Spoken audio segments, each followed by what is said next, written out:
And finally, it gives me great pleasure to introduce now our last speaker from the United States, which is Gail Dines. Gail, you're welcome. Thanks, Kathleen. Thank you very much. Well, thank you everyone for this great panel. And I'm sitting here thinking of Andrea Dworkin's comment that radical feminists are not fun feminists. And I think we've given more than empirical proof. We're not a fun bunch here, but we're an important bunch and crucial for changing the world. So what I'm going to talk about today, and I'm just going to share my screen, is also not fun at all. In fact, is extremely depressing, which is why we absolutely have to organize. So I'm going to talk about the political economy of the contemporary porn industry. And if you're thinking of porn in anything like Playboy or Penthouse or even Hustler, forget it, right? Those were kind of, in a bizarre way, the good old days. And I never thought I'd live to say this, but I'm somewhat nostalgic for these images, given what we are absolutely swept up by today. So let's look at what's happened to mainstream porn. So to understand the shift from Playboy, Penthouse, and Hustler to the absolute hardcore mainstream porn, we have to first understand that the domestication of the internet around 2000 made porn more affordable, accessible, and anonymous. The 3 A's that drive demand. And it shouldn't surprise anyone that a lot of the money that developed the internet came from the porn industry. The pop-ups, the pop-downs, the paywalls, the payment systems, all those were developed by R&D from the porn industry. So porn sites get more visitors each month than Netflix, Amazon, and Twitter combined. Right, so we're not talking about some small industry here. We are talking about an industry that is shaping the sexual templates, the culture, and is reinforcing patriarchy minute by minute. Now, let's talk about what the porn industry does. Porn industry, like all other industries, raise capital, undergo mergers and acquisitions, organize trade shows. They even have their own lobbying organization, disgustingly called the Free Speech Coalition, talk about the bastardization of language. They have PR firms, and most importantly, they interface with banks, credit card companies, venture capitalists, cable operators. It means that they are threaded through mainstream corporate capital in a way they never have before. And when I argue against the porn industry, and people say to me, well, if you do anything about it, it'll go underground. You know what? That's exactly where it should be. Because when it comes above ground, it is knitted so deeply into capitalism that all of these organizations, from banks to credit cards to venture capitalists, have a vested interest in the continuation of the porn industry. So what we know, and this is from Adult Video News, which is kind of a porn business website, the corporatization of porn isn't something that will happen or is happening. It's something that's happened. Now, why is this so crucial? It's crucial because it means the concentration of capital in mainly one company called MindGeek. Virtually, I would say 80 to 90% of the porn that is consumed somehow comes through MindGeek, which is based in Montreal. And at the moment, actually, there are hearings going on finally in Canada looking into the workings of MindGeek. If you go onto their website, you will never see the word porn anywhere. They call themselves search engine optimizers and leaders in IT. They have flown under the radar for 15 years. Finally, a light is being shined. Now, MindGeek owns 10 of the 15 most popular and lucrative porn sites in the world. And the most important one they own is Pornhub. Pornhub is one of the top 10 visited websites in the world. It's up there with Google, YouTube, and Facebook. So again, I want you to get a sense of the size of this industry. So just let me give you some statistics from 2019. 42 billion visits to Pornhub, which was up from 33 billion in 2018. Daily average of 100 million visitors. 962 porn searches per second, and they've uploaded nearly 5 million new videos with 1 million hours of new content. There is so many million hours up there now that why do you need even more? And as Andrea Dworkin once said, there's never enough pictures. Now, Pornhub boasts that 100 million daily visits, as if the combined populations of Canada, Poland, the Netherlands, and Australia visited Pornhub every day. Now, what's on Pornhub? Well, the gold standard study is Anna Bridges and the team, who found that 90% of the most watched scenes had at least one form of violence against women. Now, Anna Bridges and her team have just updated that study, and it's due to be published next year. And you know what that figure is now? It's not 90% anymore. You know what it is? 100%. Now, I feel like I'm making this shit up because it sounds so ridiculous. But it is 100% now of the most watched scenes have violence against women in them. And what is this violence? It's from gagging with a penis so far down her throat that she can't breathe. She's choking, and as she's choking, the tears are streaming down her face, and the guy who's choking her is dragging her head and pulling the penis even further closer to her. So sometimes, and they keep this in, she vomits, and they keep that in the scene.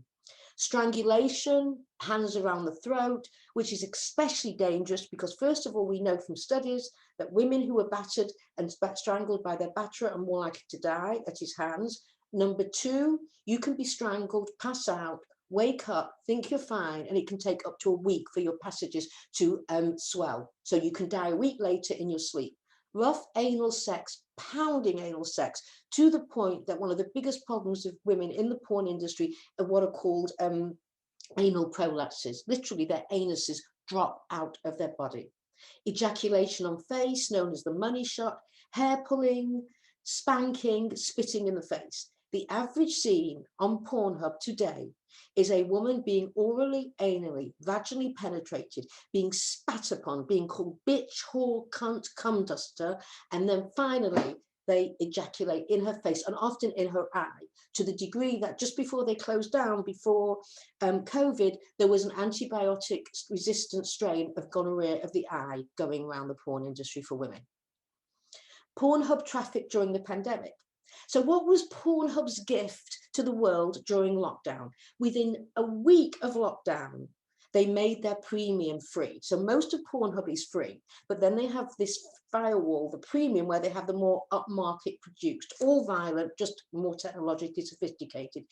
In the lockdown, right, the first week, visits to Pornhub in Italy went up 57%, France 38%, Spain 61%. These are women and children locked down with men using more porn than ever before. In the US, porn traffic went up 40% at 3 a.m. The reason Pornhub gave is people go to bed later. People, they mean men. And what men were doing is not going to bed later because of lack of work. They were waking till their family went to sleep so they could access Pornhub. And then we have now the phone system, which for young people has meant they now have even more access to porn. 84% of teens use Instagram, 80% use Snapchat, 69% TikTok, 39% Twitter.